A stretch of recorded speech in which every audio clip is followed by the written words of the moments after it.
où les médecins tendent à manquer, avec beaucoup de patients qui ont besoin de consulter et qui n'ont pas toujours la facilité de trouver un rendez-vous rapidement, que ce soit pour de la petite urgence, du renouvellement d'ordonnance ou un suivi ponctuel. Et on est donc parti sur cette idée de proposer un nouveau service à la pharmacie. Et ce service, c'est la téléconsultation.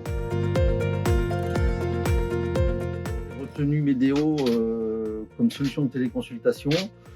Ça me permettait de faire un test sur une durée raisonnable. Je ne voulais pas m'engager sur plusieurs années. Je voulais tester, voir si ça correspondait aux besoins de nos patients.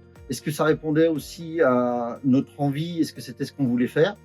Dans la réactivité, la proximité était importante puisqu'on a été la première pharmacie à tester cette borne. Au départ, on hésitait même à prendre la téléconsultation et puis finalement, on a été les premiers à tester cette borne et on a pu, avec Medeo, modifier rapidement de façon à ce que ce qui avait été programmé en bureau, j'allais dire, corresponde aux réalités du terrain et à l'utilisation du terrain. Donc au début, on avait un ordinateur avec quelques objets connectés. Ça nous a convenu un temps et c'est vrai que la borne offre plus d'objets connectés et une facilité d'utilisation différente. On a finalement plus qu'un seul interface et du coup, pour la manipulation, c'est plus simple.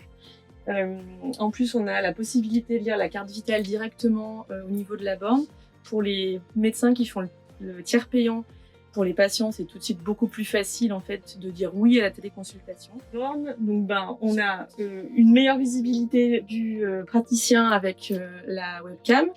On va avoir tous les objets connectés et un peu moins connectés qui vont permettre aux médecins d'avoir en temps réel les constantes du patient, mais aussi avec le dermatoscope de pouvoir zoomer sur une plaie, sur un problème cutané. On a l'autoscope si on doit aller voir au niveau du tympan ou au niveau de la gorge. Et on a aussi le stéthoscope et ça permet aux médecins de nous guider facilement par rapport à l'auscultation du patient, que ce soit pour les poumons ou le cœur. De la prise de rendez-vous, ça peut se faire soit au comptoir, soit directement au niveau de la borne sur une demande spontanée du patient.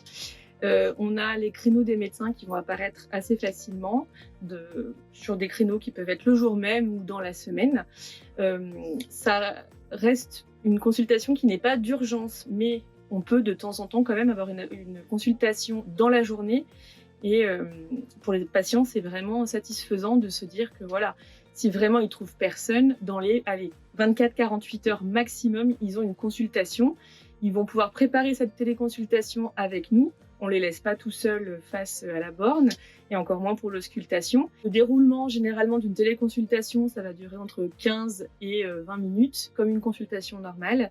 Et à la fin de cette téléconsultation, le médecin raccroche et on peut récupérer les documents, les imprimer, donc que ce soit les ordonnances, les feuilles de soins ou les comptes rendus, à partir directement du comptoir. Et ça permet de facturer et de donner les différents papiers aussi au médecin traitant habituel du patient.